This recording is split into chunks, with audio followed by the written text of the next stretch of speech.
Insects today are pretty small, mostly because they're really good at being small. But let's be honest, it would be way cooler if they were huge. And although we only have fossils of giant insects from a few 100 million years ago, there is evidence that these enormous arthropods once roamed the Earth. So why don't we still share our planet with gigantic bugs? Take a look at this fossil, for example. It's an extinct species of beetle known as Meganustron. This particular specimen was found in France in 1938. It lived during the early Permian period, about 290 million years ago. And the scariest part about it all, it's only half a meter long. That's not that big, is it? Well, actually, that's just the length of its hindwing. If you add the rest of its body onto that, the total length of this insect is estimated to be about 43 centimeters, or almost 17 inches. In fact, Meganurostra was the largest known insect ever discovered. But while the largest bug we know of might have looked like a cross between a butterfly and a praying mantis, there are plenty of other examples of mega insects, including the giant stick insect, Phobactis chani. This one was also found in France. Specifically, it was discovered in a coal mine in the town of Frens. And it was first identified in 1899 by the paleontologist Paul Jr. Like many of the other giant insects we'll discuss, it had a massive exoskeleton, which was probably crucial to its survival. Unlike the small stick insects we know today, this thing could have easily been seen from a mile away. Then there's this beast known as Apelorina. It's considered to be one of the most well-preserved insects of all time, and it lived approximately 300 million years ago. So it was a contemporary of Meganustron. Once again, we can thank the French for discovering this specimen. It was found in the village of Commentry, and it's currently held in the collection of the Muséum National d'Histoire Naturelle in Paris. Considering that this creature is so well preserved, it's easy to see why it's been able to capture the public's imagination. Its abdomen is adorned with long spines, and it looks incredibly fierce. But unlike most other giant insects, a Pelina was a predator. You see, it was a type of Orthotora.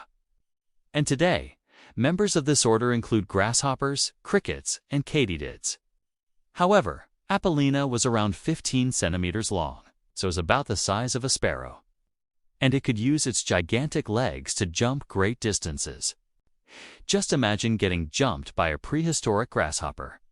We all know how powerful those things can be, but they get even more terrifying when you increase their size by several thousand%. And speaking of giant insects with impressive legs, check out this monster known as Proterosaurus. This thing was so large that it could literally pick up a human and walk with them. Okay, maybe not that large, but it definitely had gigantic limbs. The main problem with this one is that we haven't actually found any fossils yet. So everything we know about it comes from a set of footprints preserved in stone. These prints were first discovered in the French town of Mazamet in 1834, and they date back about 305 million years. Now, these tracks resemble those of a theropod dinosaur, but they're far older than any dino footprint.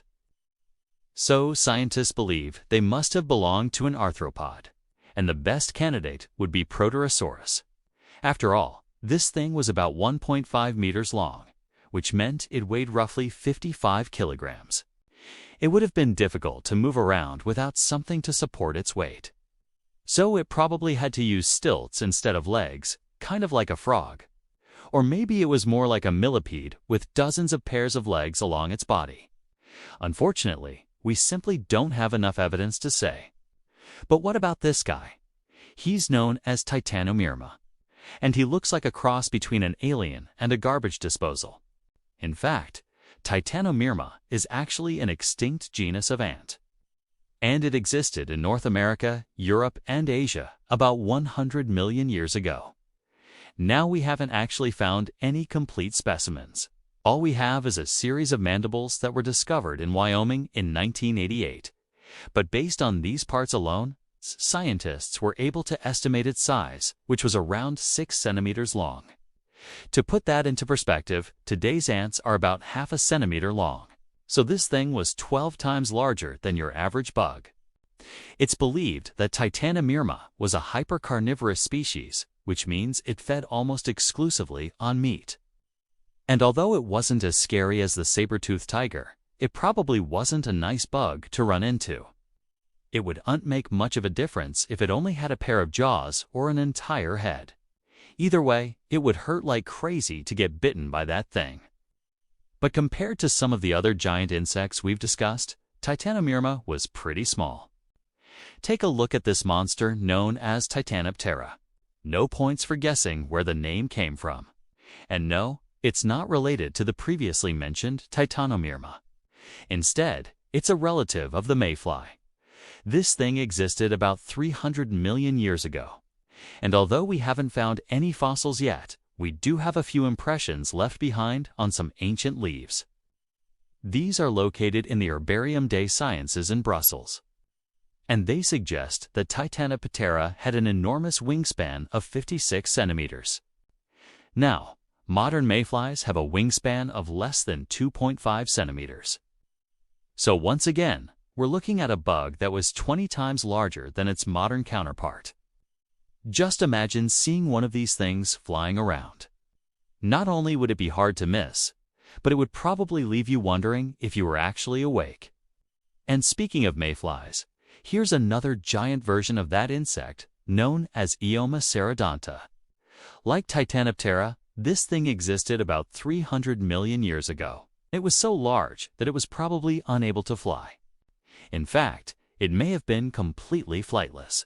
Luckily, we have a fossil of it preserved in amber, and it shows us that this beast was about 13 centimeters long. That may not sound too impressive until you realize that modern mayflies are only 2 centimeters long. Now, mayflies typically have 2 wings, but Eoma cerodonta had 4. They were attached to its middle and rear segments, and they resembled those of a dragonfly. There's also a very good chance that this insect was brightly colored. After all, most mayflies are known for their beautiful hues, so Eoma cerodonta could have been one of the prettiest bugs ever to exist. Then again, it probably also had a bite as painful as one of those giant hornets. But no matter how big or small they are, insects have one thing in common. Their exoskeletons are made out of chitin, which is a type of protective armor. This is what allows them to survive on land and breathe in the air. But this same armor also presents a major obstacle. See, chitin makes an insect's body rigid, and this prevents them from growing any larger. In fact, there's a theory that says the reason why insects became so small after the age of giants is that oxygen levels decreased in the atmosphere. Let me explain. You see, most animals need oxygen to live, and back in the Paleozoic Era, there was plenty of it in the air. But over the past 300 million years, oxygen levels have dropped dramatically. And this made it harder for bugs to survive.